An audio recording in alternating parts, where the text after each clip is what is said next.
Olá, dinheiro na cueca, na meia, na mala, na bolsa, em todos os bolsos. Não estamos falando de um escândalo específico, até porque ele já estaria superado pelo que vai ser divulgado pela imprensa amanhã. A questão é exatamente a sucessão de denúncias de corrupção e isso acaba trazendo descrédito para a política e até para o próprio povo brasileiro, pois afinal, dar dinheiro para o guarda da esquina também é corrupção. O problema, é claro, não é só brasileiro, volta e meia explode em outros países. Mas como então explicar algumas teses de que a corrupção é herança de nossa colonização, de que herdamos mazelas e vícios, jeitinho e gosto de levar vantagem? Para tentar entender como nossos estudiosos pensam a corrupção e se existe saída para isso, convidamos especialistas em corrupção. Em teoria, é óbvio. Marcos Otávio Bezerra, doutor em Antropologia Social e professor dos programas de pós-graduação em Antropologia e Sociologia da Universidade Federal Fluminense, a UF, é autor dos livros Corrupção, um estudo sobre poder público, relações pessoais no Brasil e Em Nome das Bases. Marisa Pinhataro, com mestrado em letras, fez extensão na Universidade Federal de Minas Gerais sobre concepções de democracia e sua influência na Constituição do Estado. Na Controladoria Geral da União desde 1997, chefia regional do Estado do Rio de Janeiro, comandando equipes da área de controle interno, corregedoria e prevenção e combate à corrupção. Fernando Latman Veltman, com mestrado em Sociologia e doutorado em Ciência Política, participa do Centro de Pesquisa e Documentação de História Contemporânea do Brasil, o CPDOC, da Fundação Getúlio Vargas, desde 1991. Lá, entre outras atividades, dedicou-se ao estudo das relações entre imprensa e política, chegando a escrever vários livros sobre o assunto, entre eles A Imprensa Faz e Desfaz um Presidente, feito logo após o impeachment do presidente Collor. Jeremias Ferraz Lima, doutor em psicanálise, é professor do Instituto de Psiquiatria da Universidade Federal do Rio de Janeiro, o FRJ. Além de estudos sobre pulsão e libido, é autor de um livro chamado Psicanálise do Dinheiro. Bem, Jeremias, já dá logo a vontade de saber que psicanálise do dinheiro é essa. O corrupto em si é um doente? Qual é a visão dessa relação que você tem? Bom, na época, né, que eu estava trabalhando essa questão do dinheiro e a relação com a psicanálise, nós estávamos numa época de hiperinflação no Brasil, né? Então precisava de produzir alguma coisa e eu me senti, como psicanalista, chamado, né, a contribuir com essa questão, uma vez que a teoria psicanalítica sempre pensou a questão do dinheiro articulada exatamente com a teoria da pulsão e a teoria da libido, né? Tanto que o meu livro seguido foi um desdobramento da tese, né, e desse meu primeiro livro, que está relacionado com essas questões da pulsão. Então eu comecei a pensar quais eram as teorias psicanalíticas que davam conta da relação com o dinheiro. Então eu montei uma investigação, uma pesquisa, baseado nos grafitos que o povo escreve sobre as notas. Foi meu material de pesquisa. Eu fui então no Banco Central, naquela parte de meio circulante, né, e consegui, na época, um apoio, né, do Banco Central para fazer uma pesquisa no Brasil inteiro. Para a relação que ele tem com o dinheiro. Não necessariamente você tratou nesse livro de uma tendência, vamos dizer, a pegar o dinheiro de outra forma que não a normal. A questão da corrupção, explicitamente não. Mas o estudo que a gente faz ali dá margem de você pensar, né, as questões relacionadas à inveja, ao egoísmo, à ambição, né? Sabe por que eu estou te perguntando isso? Porque em 2010, o 6º Congresso Brasileiro de Cérebro, Comportamento e Emoções, eu tenho até uma colinha aqui, diz que alterações funcionais, especialmente no lobo frontal, levam a comportamentos desviantes, até de corrupção. Quer dizer, seria possível a gente ter uma visão de que existe um ser naturalmente corrupto, extra a visão cultural que a sociedade pode colocar sobre esse indivíduo? Há uma certa linha de pesquisa no campo da psicologia, né, que é essa neuropsicologia, né, neurolinguística, assim, que tentam articular, né, alterações de comportamento com alterações cerebrais. É quase que uma rememoração daquelas teorias dos focos cerebrais, né, dos anos 40, que agora vem sob a luz das neurociências com a sofisticada tecnologia de pesquisa, que eu acho muito importante para uma linha de pesquisa. Mas uma outra questão, é uma questão que eu abordo, né, que é o ponto de vista psicanalítico, né, que a relação com a corrupção está estabelecida com relação a como a pessoa lida com a lei, com a estrutura de lei que cada um está internalizado dentro dele. Né? Todos nós temos, né, uma lei internalizada. E isso é individual, mas é também social.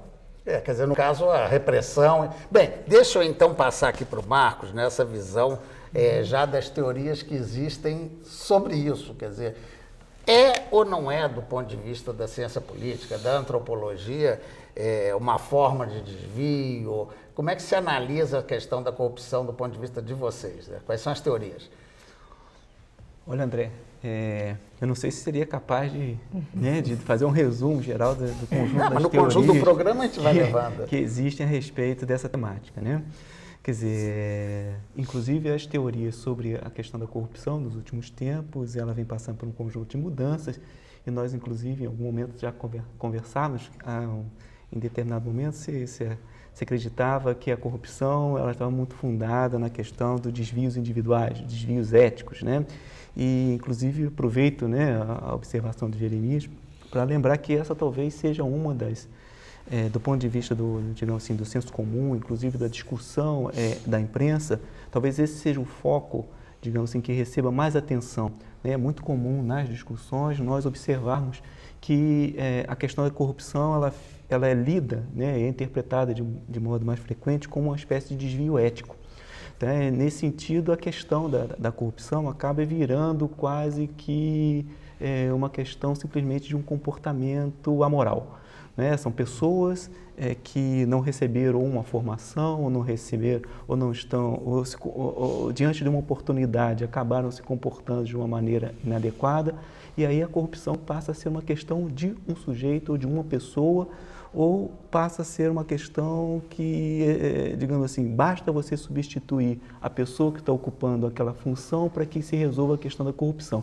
E talvez o que a gente tenha observado é que, ao longo do tempo, nós temos mudado pessoas e pessoas das funções e nem assim a questão da corrupção tem sido resolvida. Então, acho que é um debate interessante, vem em que medida nós observamos a corrupção como desvio individual ou uma outra possibilidade é pensarmos a questão da corrupção a partir das condições sociais que fundamentam essas práticas de corrupção.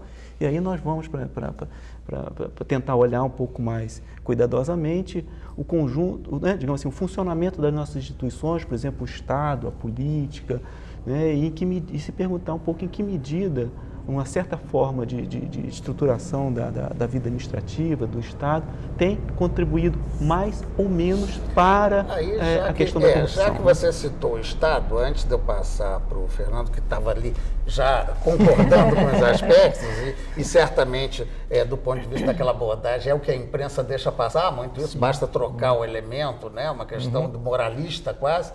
Deixa eu, antes de entrar em questões técnicas com a Marisa, dar esse espaço para a visão que você tem e que certamente é influenciado por esse papel de controle lá da Controladoria da União sobre a questão da corrupção. Quer dizer, nesse sentido do ser humano, qual é a visão que vocês têm quanto a isso? Bom, primeiro assim, é importante, né, a gente chamar atenção para a questão da divulgação dos fatos, né, voltados para a corrupção, porque é uma tendência natural. A gente, por exemplo, sai de uma prova e lembra do que errou.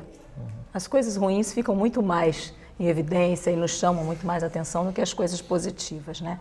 Eu entendo que com a corrupção acaba acontecendo a mesma coisa. A gente, ao ler os jornais, né, ao ver televisão, a gente acaba tendo a noção de que todo mundo é corrupto. Né? E com o trabalho da Controladoria, nós identificamos que, graças a Deus, isso não é verdade.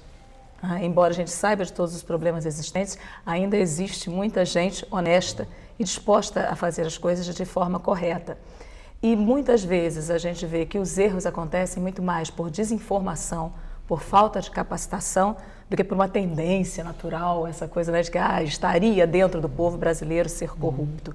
Então a gente sabe que tem realmente uma questão cultural, a gente tem uma questão ética, uma questão principalmente educacional, que eu acho que a educação é um fator primordial na mudança, né, da situação do Brasil, mas existe muita gente honesta e que precisa de orientação. Tanto que a Controladoria passou a trabalhar a questão da prevenção, fazendo capacitação dos municípios, levando treinamento para os agentes municipais, para os conselheiros municipais, para tentar justamente melhorar essa situação. Separar o joio do trigo, o que digamos, uma intenção escusa de um erro, de uma questão burocrática, né? Bem, deixa eu então aproveitar para a gente completar esse primeiro bloco com o Fernando, a respeito exatamente dessa definição que o Marcos dava, né? Essa impressão de que é o ser humano que se mudar a peça, tudo muda. Eu acho muito sintomático quando a gente ouve frequentemente as pessoas falando de que a corrupção é endêmica no Brasil. Aí é muito interessante porque usa-se uma metáfora patológica, uma endemia, né? Uma metáfora médica, que dá a impressão de que a pessoa tem uma doença, né? Mas, por outro lado, se não se presta atenção exatamente nisso que o Marcos falou, de que uma endemia, uma epidemia é um problema de saúde pública, portanto é um fenômeno social, né? Ou seja, então se tende a achar que é um problema apenas de desvio moral, que é apenas uma questão ou de pregação moralista, ou então de que você simplesmente punindo os maus você vai resolver, quando você não percebe que há um problema ambiental, digamos assim, no sentido mais forte do termo, ou seja, é um problema de cultura, é um problema de incentivos que as instituições estabelecem, de práticas, né, e de uma série também de mecanismos eu diria até de curtos-circuitos cognitivos que acontecem entre as instituições, né, no funcionamento da sociedade, né, da maneira como as pessoas observam determinado fenômeno, né. Estava comentando que frequentemente as pessoas, em função do número enorme de denúncias de corrupção que a gente tem hoje em dia, as pessoas tendem a falar, nós temos uma crise das instituições, quando eu acho que é exatamente o contrário que acontece. Nunca as instituições funcionaram tanto e tão bem, e é por isso que a corrupção vai se tornando cada vez mais visível. Nós não sabemos se há mais ou menos corrupção no Brasil, né, historicamente, porque não tem como aferir isso, não tem fontes, né? Agora, o que é inegável é que nunca foi tão visível e tão combatido o fenômeno da corrupção, o que atesta, portanto, que grande parte da sociedade não é corrompida, pelo contrário, ou pelo menos não se vê como corrupta e, portanto, não quer saber de alguém corrompendo a coisa pública. Em suma, eu acho que nós temos um fenômeno extremamente complicado, difícil de se combater, ao mesmo tempo ele é difícil de se entender na sua natureza por causa de todas essas dimensões. E às vezes porque a gente tem determinados mecanismos cognitivos ou metáforas, né, que às vezes eles facilitam muito, mas às vezes eles encobrem uma parte da realidade, né? Então é um fenômeno inerente, eu diria, né, à sociedade. A sociedade é inerente à sociedade, é inerente principalmente à sociedade democrática, né, e que, no entanto, eu não consigo ver nenhuma outra que tenha a melhor capacidade de combater esse fenômeno. Como eu acho que se a gente for analisar historicamente, né, quando se diz, não, de fato, é nossa herança colonial, eu acho que é verdade, mas não no sentido de alguma coisa que está inscrito no nosso sangue, no nosso DNA.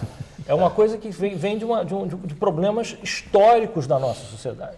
Vamos, né, então agora fazer um pequeno intervalo para quando a gente voltar exatamente verificar essas coisas que nós levantamos a bola aqui nesse primeiro bloco.